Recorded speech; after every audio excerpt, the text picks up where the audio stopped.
Assalamualaikum teman-teman semua. Kembali lagi ke channel YouTube Akuntansi Konsentrasi Perpajakan B11 dengan kami dari kelompok 5 yang beranggotakan Amel Nadadelina, Christopher Stepanus, Indriwayu Lestari, dan Urwa Sumirah. Di sini kami akan menjelaskan mengenai perusahaan manufaktur. Pada kesempatan kali ini, kita akan membahas 3 poin penting mengenai perusahaan manufaktur. Yang pertama, apa sih definisi dari perusahaan manufaktur? Yang kedua, biaya-biaya apa saja ya yang ada dalam perusahaan manufaktur? Dan yang ketiga, apa perbedaan perusahaan dagang, perusahaan manufaktur, dan perusahaan jasa? Mari simak di slide selanjutnya.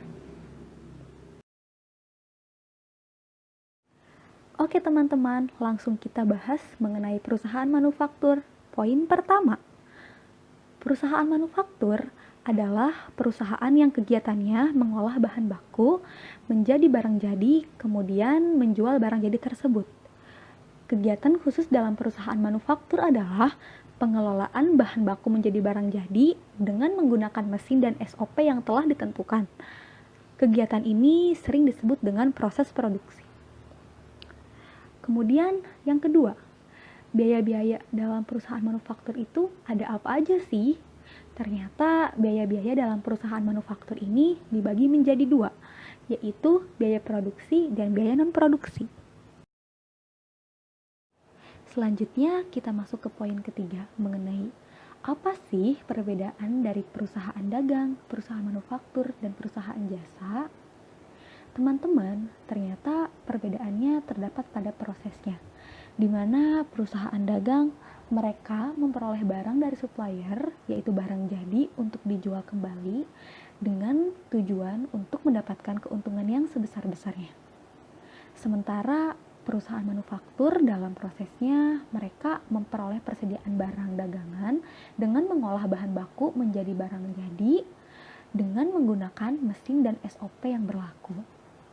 Sementara itu, untuk perusahaan jasa, dalam prosesnya mereka tidak memperoleh persediaan barang dagangan karena apa yang mereka tawarkan adalah barang yang tidak berpindah kepemilikannya.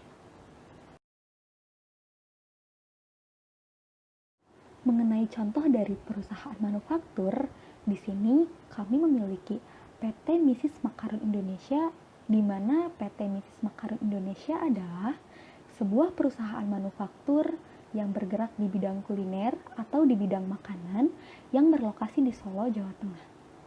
Perusahaan ini berdiri sejak tahun 2017 loh teman, oleh 2 orang kakak beradik yang pada awalnya hanya memiliki modal sebesar 2 juta rupiah yang mereka pergunakan untuk membeli bahan baku serta mesin-mesin yang diperlukan seperti mesin roti atau mixer dan mesin pemanggang roti dengan suhu yang dapat disesuaikan secara otomatis. Mengenai produksi, PT Misis Makaron Indonesia perharinya dapat memproduksi 1000 pieces makaron loh teman, atau menjadi 50 pak dengan 20 pieces per paknya. Sehingga dalam 1 bulan mereka dapat memproduksi 30.000 pieces atau sama dengan 1.500 pak.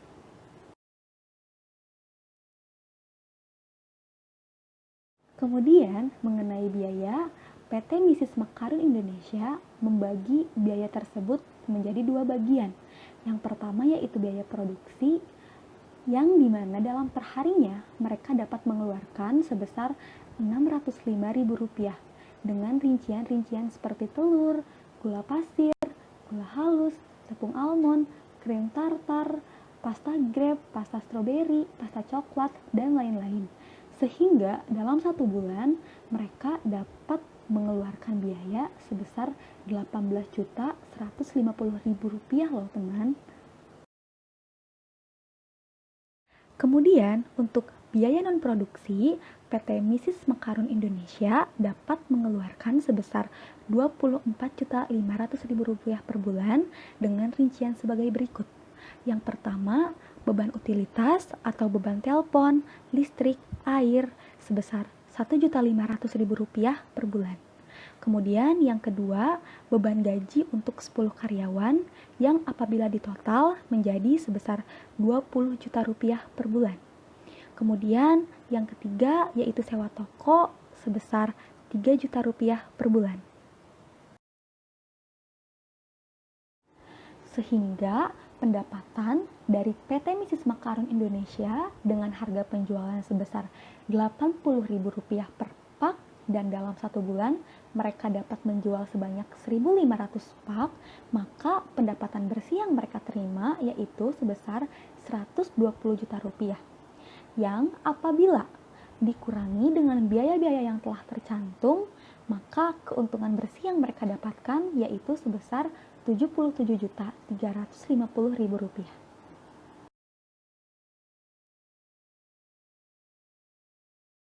Oke teman-teman, berakhir sudah penjelasan dari kelompok 5 mengenai perusahaan manufaktur dan PT Misis Makaron Indonesia.